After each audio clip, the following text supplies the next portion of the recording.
मोर मोरनी की कहानी सुन लो, घर में कभी लड़ाई नहीं होगी। एक जंगल में एक मोर और एक मोरनी एक साथ रहा करते थे। मोर मोरनी बहुत ही ज़्यादा खुशी से अपना जीवन जंगल में व्यतीत कर रहे थे। एक दिन मोरनी के मन में एक विचार उत्पन्न होता है और वह मोर से कहती है, प्यारे साजन, मुझे लगता है हमें यहाँ से चलना चाहिए। मोरनी के ऐसे अचानक से चलने की बात सुनकर मोर चौंक जाता है। पूछता है, क्या हुआ? आज तुम जंगल छोड़कर कहीं और चलने की बात क्यों करती हो? इस पर मोरनी कहती है, अब मेरा मन इस जंगल में नहीं लगता है। मुझे अपने समाज के लोगों के साथ रहना है और उनके ही साथ आगे का जीवन व्यतीत करना है। अतः तुम मुझे हमारे उस परिवार व समाज में वापस ले चलो। इस पर मोर मोरनी को समझाते हुए कहता है, जहाँ हमारे समाज के लोग रहते हैं, यदि हम वहाँ जाएंगे तो उनके साथ रोज़ लड़ाई झगड़े होंगे। हम खुशी से नहीं रह पाएंगे। लेकिन मोरनी जिद करने लगती है, जिससे मोर मान जाता है और वह दोनों उड़कर जंगल के पास की एक नगर में पहुंच जाते हैं, जिस नगर का नाम था कुशीनगर। वहाँ का राजा पशु पक्षियों की भाषा को बड़ी आसानी से समझता था। ऐसा इसलिए क्योंकि राजा ने कराव शास्त्र का गहन अध्ययन किया था। दोस्तों, कराव शास्त्र का मतलब यही होता है कि इसमें हमें पशु पक्षियों की भाषा को बोलने समझने से संबंधित ज्ञान प्राप्त किया जाता है। और वह राजा सभी प्रकार के जंगली जानवरों, पशु पक्षियों की आवाज़ों को बहुत ही आसानी से समझता था। जानता था कि वे आपस में क्या बातें करते हैं। दोनों मोर मोरनी कुशीनगर में आते हैं और वहाँ रहने लगते हैं। एक दिन की बात है, राजा अपनी रानी से कहता है कि हे रानी, मुझे बहुत ज़ोर से भूख लगी है। कृपया करके मुझे भोजन करा दीजिए। राजा की रानी 56 प्रकार के भोज बनाती है और अपने हाथों से पानी का लोटा और दूसरे हाथ में खाने की थाली लेकर राजा के पास पहुंचती है। रानी जैसे ही राजा को भोजन की थाली परोसने जाती है, तभी चावल का एक टुकड़ा नीचे गिर जाता है। वहीं पर नीचे कुछ चींटियां घूम रही थीं। एक चींटी चावल के टुकड़े को उठाकर वहां से लेकर जाती है और राजा बैठकर इस घटना को देख रहा था। और चींटी के पास में तुरंत ही एक बड़ा चींटा आता है और वह चींटा चींटी से कहता है कि चावल का एक टुकड़ा मुझे दे दो और पूजा की थाली से दूसरा चावल का टुकड़ा स्वयं लेकर आओ। चींटा चींटी की बातों को राजा पूरी तरह से सुन रहा था, क्योंकि राजा जानवर पशु पक्षियों की बोली भाषा को जानता था, समझता था। राजा वहीं बैठकर सब कुछ सुन रहा था कि चींटा चींटी क्या बातें कर रहे हैं। चींटा चींटी से कहती है कि नहीं, मैं नहीं जाऊंगी, क्योंकि यदि राजा को यह बात ज्ञात हुई तो वह मुझे मृत्यु दंड देगा।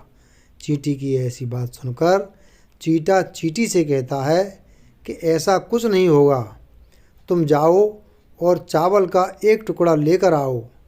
चींटी ना चाहते हुए भी राजा की थाली की तरफ बढ़ती है चावल का टुकड़ा लेने के लिए, लेकिन वह आधे रास्ते से ही वापस आ जाती है। राजा चींटा चींटी की बातें सुनकर खुश हो रहा था। तभी चींटी चींटा से कहती है, लगता है राजा हमारी बात सुन रहा है।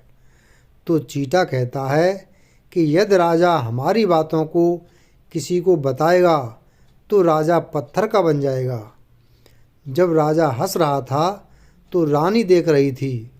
वह राजा से बोली कि आप क्यों हंस रहे हो? तो राजा कहता है कि कुछ नहीं, वैसे ही। तो रानी नाराज़ हो जाती है और कहती है कि यदि आप मुझसे सच्चा प्यार करते हो तो मुझे वह बात बतानी ही पड़ेगी। अब राजा सोचता है कि यदि मैं चींटा चींटी की बात रानी को बताऊंगा तो मैं पत्थर का हो जाऊंगा, और यदि नहीं बताऊंगा तो रानी का मेरे ऊपर से विश्वास उठ जाएगा। कहते हैं कि बालहट और त्रियाहट के आगे झुकना ही पड़ता है। अब राजा रानी से कहता है कि चलो, यह बात मैं आपको जंगल में बताऊंगा। वहाँ चलते हैं। राजा जंगल में जाकर रानी को चीटा चीटी की बात बताने लगता है। अब राजा जैसे जैसे बात बताता जाता है, वैसे वैसे वह पत्थर का बनता जाता है। राजा आधी बात बताता है तो आधा पत्थर का हो जाता है और वह रानी से कहता है कि अब रहने दो, नहीं तो मैं पूरा पत्थर का हो जाऊंगा। रानी कहती है, अब थोड़ी सी बची है, उसे भी बता दो। रानी जिद करती है तो राजा फिर से बात बताने लगता है। जैसे ही राजा पूरी बात बताता है, वह पूरा पत्थर का हो जाता है। अब रानी बहुत दुखी होती है और रोने चिल्लाने लगती है। रानी की रोने की आवाज़ सुनकर मोर मोरनी वहाँ आ जाते हैं और रानी से रोने का कारण पूछते हैं। तो रानी उन्हें राजा के पत्थर हो जाने की बात बताती है। तो मोर मोरनी को बहुत दुख होता है। वह रानी से कहते हैं कि अपने आप को संभालिए, क्योंकि राजा तो पत्थर के हो गए, अब आपके पीछे आपका परिवार है, राज भी आपको ही चलाना है। उसके बाद मोर मोरनी रानी से पूछते हैं कि राजा पत्थर के कैसे बन गए। तो रानी उन्हें चीटा चीटी की बात बताने लगती है। तो रानी भी पत्थर की होने लगती है। अब रानी पूरी बात बताती है तो पूरी पत्थर की हो जाती है। यह देखकर मोर मोरनी को बहुत दुख होता है। मोर मोरनी से कहता है, देखा त्रियाहट का परिणाम, तुम्हारी भी जिद के कारण हमें यहाँ आना पड़ा। अब मोर मोरनी को चिंता होने लगी कि कहीं हमने भी यह बात किसी को बताई तो हम भी पत्थर के हो जाएंगे। यह खतरा हम पर भी मंडरा रहा है, क्योंकि स्त्रियों से कोई बात छिपती नहीं है। मोरनी मोर से कहती है, पियाजी, हम यहाँ से कहीं दूर चलें, क्योंकि खतरा हम पर भी मंडरा रहा है। तो मोर कहता है, प्रिय, हम चाहे पृथ्वी के किसी छोर पर पहुँच जाएं, यह खतरा हमें नहीं छोड़ेगा। यह सोचकर मोर मोरनी चिंतित रहने लगे। अब न वे चैन से खा पाते और न सो पाते। अब मोर के दिमाग में एक विचार आया कि क्यों ना मैं इन चींटियों को ख़त्म कर दूं, तो सारा खतरा टल जाएगा। मोर मोरनी इस बात से सहमत हो जाते हैं और सभी चींटियों को मारना शुरू कर देते हैं। अब मोर मोरनी का इतना आतंक मच गया कि मोर मोरनी को देखते ही चींटियाँ इधर उधर भागने लगतीं और ज़मीन में उतर जातीं। चींटियाँ इनके डर से बिल के बाहर भी नहीं निकलतीं, बिल के अंदर ही छुपी रहतीं। अब वे भूखी मरने लगीं, क्योंकि भोजन तो बिल के बाहर ही मिलता है। जैसे ही वह बिल से बाहर निकलतीं, मोर मोरनी उन्हें मार कर खा जाते। अब एक चींटा और चींटी बिल के अंदर भगवान विष्णु का जाप करने लगे और भक्ति में इतने लीन हो गए कि उन्हें पता ही नहीं चला कि वह कहाँ हैं और कैसे हैं। उनकी भक्ति से प्रसन्न होकर भगवान विष्णु प्रकट होते हैं और कहते हैं कि मैं तुम्हारी भक्ति से प्रसन्न हूँ, जो तुम्हें मांगना है मांग लो। तो चींटा और चींटी न जाने कितने दिनों से भूखे थे, तो एक ही बात कहते हैं कि प्रभु, यदि आप हमें वरदान देना चाहते हैं तो हमारे पेट में गांठ लगा दीजिए, क्योंकि जब हमारे पेट ही नहीं होगा तो हम बिल से बाहर क्यों आएंगे और मोर मोरनी हमें नहीं खाएंगे। भगवान विष्णु यह सुनकर बोले, तथास्तु, और चींटियों के पेट में गांठ लग गई। अब चींटा और चींटी बोले, हे प्रभु, हमारे पेट में गांठ तो लग गई, लेकिन अभी भी हमें मोर मोरनी से खतरा है। मोर मोरनी बाहर हमारा इंतज़ार कर रहे हैं। जैसे ही हम बाहर जाएंगे, वैसे ही वह हमें मारकर खा जाएंगे। भगवान और चींटी चींटा मोर मोरनी के पास पहुंच जाते हैं। भगवान विष्णु मोर से कहते हैं कि हे मोर, तुम चींटियों को मारना बंद करो, क्योंकि इसमें चींटियों का कोई दोष नहीं है। जो भी दोषी था वह राजा था, क्योंकि राजा ने कराव शास्त्र की पढ़ाई की थी, इसलिए वह पशु पक्षियों की भाषा समझता था।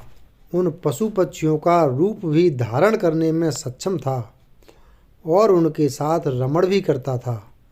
और जब वह पशु पक्षी गर्भ धारण करते थे तो वह राजा उन्हें छोड़कर वापस इंसान का रूप धारण कर लेता था। उन पशु पक्षियों के साथ गंदी हरकतें करता था। उसकी इसी मूर्खता के कारण राजा आज पत्थर का बना पड़ा है। और मोर भगवान विष्णु से कहता है, हे प्रभु, इसमें रानी का क्या दोष है? भगवान विष्णु कहते हैं कि रानी भी पाप की भागी है, क्योंकि रानी राजा को रोकती तो राजा इतना बड़ा पाप नहीं करता, इसलिए वह भी पाप की भागी है। क्योंकि रानी अगर राजा को रोकती तो राजा इतना बड़ा पाप नहीं करता, इसलिए वह भी पत्थर की बनी पड़ी है। भगवान विष्णु के समझाने के बाद मोर उनसे कहता है कि हे प्रभु, यदि हम चीटा चीटी की बात किसी को कहेंगे तो हम भी पत्थर के हो जाएंगे। इस पर भगवान विष्णु ने कहा, चीटी और चीटा का यह श्राप अब समाप्त हो चुका है। यह बात अब तुम किसी से भी कह सकते हो। अब मोर और मोरनी खुश हो जाते हैं और भगवान विष्णु भी अंतर्ध्यान हो जाते हैं। मोर खुश होकर नाचने लगता है।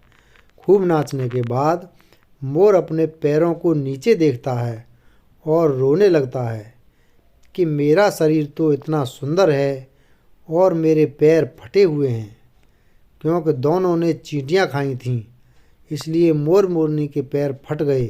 मोर जोर जोर से नाचता और अपने पैरों को देखकर रोता।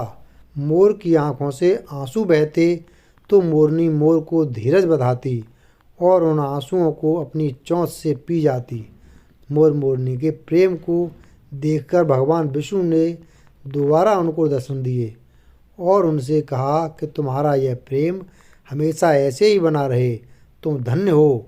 अब ये भगवान का आशीर्वाद है या श्राप? मोरनी मोर के आंसुओं को पीकर गर्भवती होती है।